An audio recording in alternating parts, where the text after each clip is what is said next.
তার জন্য শুধু আমার দোয়া যে উনি আমরা যতটুকু এখানে এনে গেছি উনি এর থেকে আরও উত্তর আরও ভালো করবেন। এরকম কোনো কিছু আছে নাকি চ্যালেঞ্জ স্যার? অবশ্যই দেশে থাকবে। দোয়া করেন, আমার জন্য দোয়া করেন।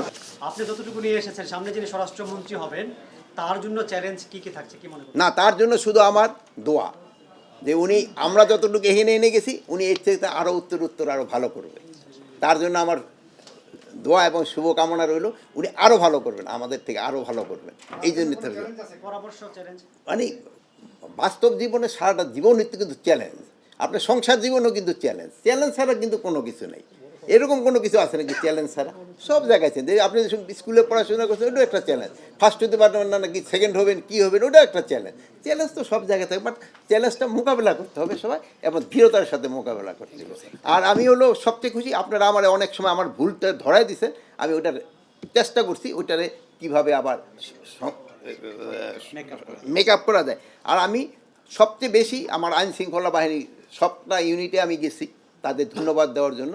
তারা এই একটা অসাধারণ কাজ করছে, যেটা অনেকে অনেক রকম ভাবছে যে নির্বাচন এই হবে সেই হবে, নির্বাচন হবে কি না, হওয়ার ফলের পরে আমার এই বন্ধু জিজ্ঞেস করে নির্বাচনের পরে বড় ধরনের সহিংসিত হবে কি না, এও আমার জিজ্ঞেস করে। আমি বলতে ওইটা হওয়ার পরে দেখা যাবে।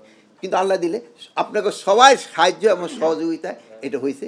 এবং আমি আমার সব আন্ডার কমান্ড আইন শৃঙ্খলা বাহিনীর আমি অনেক ধন্যবাদ দিই। তারা এবং প্রশাসন তারা যেভাবে কাজ করছে, এবং এই জন্য তারা কিন্তু সবাই ধন্যবাদ পাওয়ার জন্য।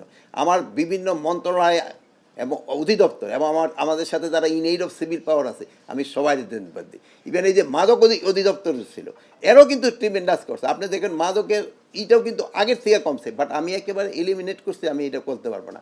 পাসপোর্টের ভিতরে আমি এই যে পুলিশ ভেরিফিকেশনটা উঠে দেওয়ার একটা ব্যবস্থা করা হয়েছে, এতে কিছুটা স্বস্তি হয়তো আসছে, কিন্তু যে পুরো স্বস্তি আসছে তা আমি বলবো না। এই 1.5 বছর কালে যদি বললেন যে সব কিছু আপনি করে দিয়ে যেতে পারেন, এটা তো ভাই সম্ভব না। অবশ্যই দেশে থাকবে। আমি বললাম আমার এক ছেলে, আপনাকে বলি আমার এক ছেলে এক মেয়ে, এক নাতি এক নাতিন, ছেলের বউ আর মেয়ের জামাই। আমার ছেলে এবং মেয়ে দুইজনে দুইটা ইউনিভার্সিটিতে শিক্ষকতা করে। আমার মেয়ের জামাই গ্রামীণ ফোনে চাকরি করে, আর আমার ছেলের বউ হলো আর্কিটেক্ট, বাট ও একটা ইংলিশ মিডিয়াম স্কুলেই করে, বাট আর্কিটেক্টও করে, আবার ইংলিশ মিডিয়াম স্কুলে করে। ইভেন আমার মেয়ের জামাই হলো এরকম, আপনি দেখবেন যে আমার আত্মীয় স্বজন মনে হয় না কোনো মন্ত্রণালয়ে বলতে পারবেন যে গিয়া কারোর জন্য কোনো রিকোয়েস্ট করছে।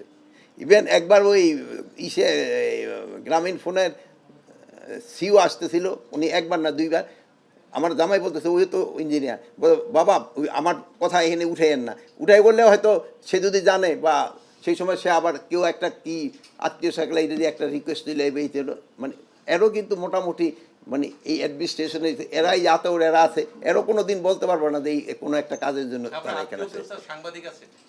হ্যাঁ, সাংবাদিকও আছে, অবশ্যই আছে। এই তো ভালোভাবে ঠিক। আচ্ছা, ভালো থাকেন, দোয়া করেন, আমার জন্য দোয়া করেন। আর একটু শেষ করি, আপনি আমাদের জন্য দোয়া করবেন, আমি আপনাদের জন্য দোয়া করব। আপনারা এই সাংবাদিকতা জীবন এবং সাংবাদিকতার পরবর্তী জীবনটা যেন ভালোভাবে কাটে, আপনি পরিবার এবং পরিজন নিয়ে যেন সুখে শান্তিতে থাকেন, এই জন্য আমি আপনাকে সবার জন্য দোয়া করি।